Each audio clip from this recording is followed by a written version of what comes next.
लोग हमारे पीछे देख रहे हो जिस चीज़ को, ये हैं गन्ना। और हम लोगों के इधर इसे केतारी कहते हैं, केतारी के नाम से जाने जाते हैं। और अन्य अन्य क्षेत्रों के अनुसार गन्ना। और आप लोगों के क्षेत्रों में इसे क्या कहते हैं, कृपया कमेंट बॉक्स में बताइएगा। और मैं आप लोगों को बता दूं, इसका वीडियो बनाने के लिए हम 3 से 4 किलोमीटर पैदल चल करके खेत यहाँ तक पहुँचे हैं। क्यों पहुँचे हैं और आप लोगों को क्यों दिखा रहा हूँ, इसीलिए दिखा रहा हूँ कि इसका खेती हम लोगों के इधर से धीरे धीरे ख़त्म हो रहे हैं। और हम लोग चाहते हैं इसका विकास हो, बढ़ोतरी हो और अधिक से अधिक किसान भाई इनका खेती करे। अब सरकार का ध्यान नहीं है और जिस व्यक्ति को गन्ना मंत्री के पद पर नियुक्त किए गए, तैनात किए गए हैं, वो भी भटक रहे हैं। कभी बड़े बड़े लोगों के गले मिलाते हैं, हाथ मिलाते हैं, फ़ोटो खिंचवाते हैं, वीडियो बनवाते हैं। मैं तमाम भारत के जितने भी राज्य हैं और उस राज्य के गन्ना मंत्री जी हैं उनसे मैं कहना चाहता हूं, जिसके के लिए आपको नियुक्त किए गए हैं, तैनात किए गए हैं और जिस कार्य के लिए किए गए हैं उसको पूरा कीजिए। और गन्ना का जो खेती का किसान है उनसे मिलिए और उसका संगठन बनाइए और संगठन बना करके आगे ले जाइए, आगे बढ़ाइए और गरीबों की समस्याओं का समाधान कीजिए। तो अब मैं बिहार के गन्ना मंत्री जी से पूछना चाहता हूं, माननीय संजय पासवान जी से, आपका जो कार्य हम देखे हैं हमें अच्छा नहीं लगा है। आप जितने की अन्य लोगों से मिलते हो, अगर उतने अधिक किसान मजदूर से मिलते और जो कम से कम इतना काम करते कि जो बड़े बड़े किसान हैं गन्ना का, उससे अगर मिल लेते और संगठन बना करके काम और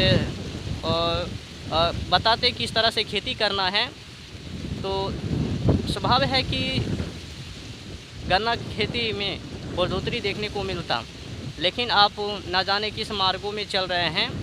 तो मैं आप लोगों को अवगत करा देने के लिए चाहता हूं, हमारे बिहार के जो गन्ना मंत्री जी हैं इस पर ध्यान नहीं देते हैं। तो देखिए गन्ना मंत्री जी का क्या काम है। गन्ने का उचित मूल्य तय करना, किसानों को उनकी उपज का लाभकारी मूल्य दिलाने के लिए चीनी मिल मालिकों और किसानों प्रतिनिधियों के साथ बैठकर के गन्ना मूल्य निर्धारित करना, ये गन्ना मंत्री जी का काम है। और दूसरे जो काम है, भुगतान सुनिश्चित करना, किसानों को चीनी मिलों द्वारा गन्ना आपूर्ति का समय पर भुगतान, बकाया राशि का निपटाना दिलाना सुनिश्चित करना, ये हो लिया। और फिर आगे हैं, अब देखते जाइएगा हमारे गन्ना मंत्री जी पता नहीं कहाँ कहाँ बौख रहे हैं और इन चीज़ों पर ध्यान नहीं।